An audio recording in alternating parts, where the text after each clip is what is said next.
وجدنا ان هذا الكتاب ايضا بيتكلم على الصراعات نفسها اللي كانت خارجيه. يعني احنا كان في عندنا حملات قادها الظاهر بيبرس وقادها الجيش المملوكي في هذه الفتره ابتداء من سنه 663 لحد 665، وده اتكلم عليها الكاتب الالماني بالتفصيل وخصص ليها فصل مخصوص في هذا الكتاب.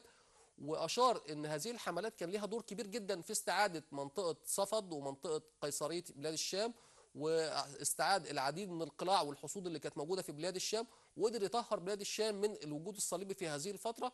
وجدنا كمان ان في عندنا حملات عسكريه خصص لها المؤلف الفصل ال 13 من الكتاب بيتكلم فيها على الحملات الصليبيه، على الامارات الصليبيه نفسها اللي كانت موجوده في بلاد الشام، والحملات نفسها اللي قدر من خلالها السلطان الظاهر بيبرس يستعيد اماره انطاكيا سنه 666 هو هجري. الحقيقه دكتور احمد ان هذه الفتره بالتحديد فتره حكم بيبرس كانت فتره مليئه بالاحداث العسكريه والسياسيه والاقتصاديه، فتره مزدهره في تاريخ مصر. طبعا احنا لو يعني عايزين نتكلم مش هيكفينا ساعات طويله ربنا يبارك في حضرتك. للحديث عن بيبرس و ما قدمه للمصريين، لكن للأسف وقتنا خلص.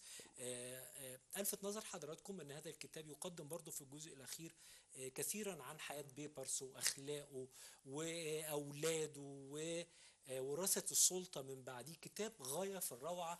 أنصح حضراتكم بقراءة هذا الكتاب وهو موجود على الإنترنت بصيغة PDF. أسد مصر السلطان الظاهر بيبرس والشرق الأدنى للمؤرخ الألماني بيتر ثوراو، وترجمة الأستاذ الدكتور قاسم عبده قاسم. قدمه لنا ضيفنا العزيز الدكتور أحمد عبد الفتاح عضو اتحاد المؤرخين العرب. دكتور أحمد، كل الشكر والتقدير، وأسعدتنا بوجودك، وهذه يعني هذا الشرح البسيط لكنه كان يعني ربنا يبارك في ممتعا حضرتك، يعني. ربنا يبارك في حضرتك، وكل السعاده برؤيه حضرتك والساده المشاهدين. ربنا يخليك. بشكر ضيف البرنامج، والشكر موصول لزملاء فريق العمل في استوديو 32. إن شاء الله الأسبوع القادم حلقة جديدة وعرض لكتاب جديد في قصر الثقافة.